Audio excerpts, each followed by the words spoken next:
नमस्कार मित्रों, एक बार फिर किताब जो मैंने पढ़ी इस कार्यक्रम में आप सबका स्वागत है। आज हम बात करेंगे पारुल तोमर की कविताओं पे। संझा बाती ये उनका एकल काव्य संग्रह है, जो पहला काव्य संग्रह है। इसी पे बात करेंगे। संग्रह पे बात करें इसके पहले हम लोग हमेशा की तरह पहले रचनाकार पे कुछ बातें कर लें। पारुल तोमर की कविताओं से गुजरते हुए ऐसा लगता है जैसे हम चित्रकला की कोई एकल प्रदर्शनी में आ गए हों।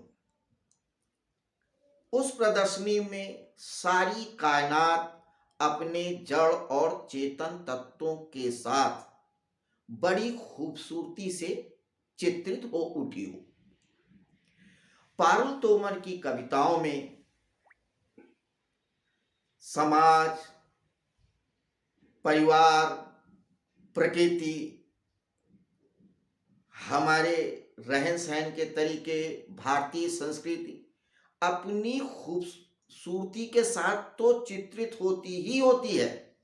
पढ़ते समय अपने भारतीय परंपराओं की, परिवार की, संस्कारों की एक रूहानी खुशबू सी आती है, अगर आप महसूस करें तो।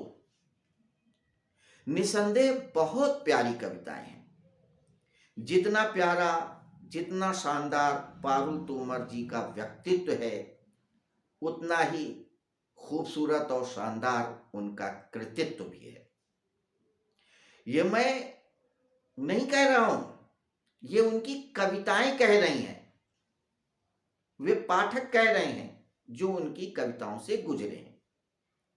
भले ही संझा बाती उनका ये पहला काव्य संग्रह था या है, लेकिन कहीं से ऐसा नहीं लगता है कि रचनाकार का ये पहला काव्य संग्रह है।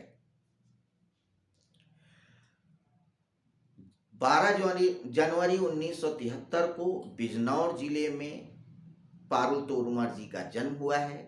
हिंदी साहित्य में उन्होंने डॉक्टरेट की उपाधि प्राप्त की है। इसके अलावा चित्रकला में भी उनकी गहन रुचि है। उनकी कई एकल चित्रकला प्रदर्शनियां कई शहरों में लग चुकी हैं। बड़ी बड़ी पत्रिकाओं में उनके चित्र छप चुके हैं। फेसबुक वगैरह पे लगातार सक्रिय रहती हैं। उनके चित्र देखे जाते हैं, सराहे जाते हैं। तो उनकी ये जो कविताएं हैं वो बिल्कुल चित्र की तरह हैं। जब पाठक पढ़ता है तो बिल्कुल चित्र सामने आ जाता है। तो बहुत लंबी भूमिका न बनाते हुए हम लोग अपने कार्यक्रम के फॉर्मेट के हिसाब से पारुल तोमर की कुछ कविताएं पढ़ते हैं। तो आइए संझा बाती की पहली कविता पढ़ते हैं। इस कविता का शीर्षक है ईश्वर। पिता भी ईश्वर का एक स्वरूप होता है, जिसमें एक छोटी बच्ची के माध्यम से बहुत अच्छे तरीके से ये बात कही है। आइए सुनिए। ईश्वर। नन्हे दूधिया दांतों से छिले हुए गन्ने की मीठी पूरी चबाती चूसती हुई लड़की पिता की अंगुली पकड़े बातों में मिश्री सी घोल रही थी। अब आप देखिए, आपके सामने पूरा चित्र आ गया होगा। एक छोटी सी बच्ची है, गन्ने की पूरी चूस रही है, पिता की उंगली पकड़े हुए है। अब आप देखिए, इस कविता की खूबसूरती ही देखिए। गन्ने की पूरी, पिता, छोटा बच्चा, चलना, सहज और सरल शब्दों में अच्छी बातें वो कहती है और बताती चलती हैं, जिसमें रस भी है, सौंदर्य भी है, भाव भी है। खैर, आपको डिस्टर्ब नहीं करेंगे, हम कविता को आगे पढ़ेंगे। नन्हे दूधिया दांत से छिले हुए गन्ने की मीठी पूरी चबाती चूसती हुई लड़की पिता की उंगली पकड़े बातों में मिश्री सी घोल रही थी। हवाओं में घुली कोल्हू से आती ताजे गुड़ की कच्ची मीठी भीनी सुगंध ने दोनों को अपनी ओर खींच लिया था। पूस की फूस के छप्पर के नीचे बनी बान की खुर्री खाट पे बैठकर राग को मुंह में तब्दील होते देखकर नारंगी चाशनी में खदबदाते बुलबुले के फूटने की आवाज पर लड़की मचलने लगी थी। पिता की बाह पकड़कर कंधे पर झूलती जिद करती लड़की बाबा गंडेरी बनाकर दो ना, बाबा गंडेरी बनाकर दो ना। कढ़ा से उतरे गर्म गर्म ताजे मुलायम गुड़ को अपनी मजबूत हथेली में गूंथते मथते पिता बच्चे को ब्रह्म से लग रहे थे। आप देखिए इस कविता में पारुल जी ने पिता को कहाँ पहुंचा दिया, बड़े खूबसूरत अंदाज में। गुड़ की मोटी बाती बटकर गन्ने की चारों ओर उसे लपेटते गुड़ की गंडेरी को आकार देते पिता अब बिल्कुल विष्णु हो चले थे। दहकते सुलगते कोल्हू के बड़े चूल्हे पर गन्ने पर लिपटी गंडेरी सेकते पिता बहुरूपिया मौसम की कुहरीली हवाओं में कैलाशपति शिव में बदल रहे थे। कटर कटर गंडेरी को नन्हे दांतों से काटती पिता की पीठ पर लदी खुशी से उछलती लड़की के लिए पिता यकायक ईश्वर हो चले थे। तो देखा ब्रह्मा विष्णु महेश तीनों को एकाकार कर दिया है पिता के स्वरूप में। तो बच्ची को अगर हम प्रतीक माने प्रकृति का, तो यहाँ प्रकृति और पुरुष दोनों को बड़े आध्यात्मिक ढंग से पोर्ट्रेट किया है पारुल तोमर जी ने। अब आइए उनकी एक और छोटी सी हम कविता का रसास्वादन करते हैं। कविता का शीर्षक है पंख। इसमें भी देखिए बड़ा आंचलिक सा या एक सामान्य सा शब्द है जिसको उन्होंने यूज किया है। लेमन चूसती छोटी लड़की ने दादी की बाह पर लटकते हुए पूछा, दादी बताओ ना ये चिड़िया कैसे उड़ती है। लेमन चूसती छोटी लड़की ने दादी की बाह पकड़कर लटकते हुए पूछा, दादी बताओ ना ये चिड़िया कैसे उड़ती है। दादी ने लाड़ से लड़की का सिर सहलाते हुए कहा, चिड़िया के पंख होते हैं ना बेटा। दादी मुझे भी पंख दो ना, मुझे भी उड़ना है, एक ऊंची उड़ान भरकर आसमान छूना है। अमरूद के पेड़ पर, अब आप देखिए बच्चे की आकांक्षा, आप देखिए क्या कहती है। अमरूद के पेड़ पर बैठकर अमरूद कुतरना है, हवा के साथ गीत गाते हुए नदी के ऊपर गुजरना है, पहाड़ों की सैर करते हुए बादलों को छूना है, बाजरे की कलंगी से मीठा दाना लाना है। लेमन जूस के तरल एहसास में बहती लड़की ने मचलते हुए सब कह डाला एक ही सांस में।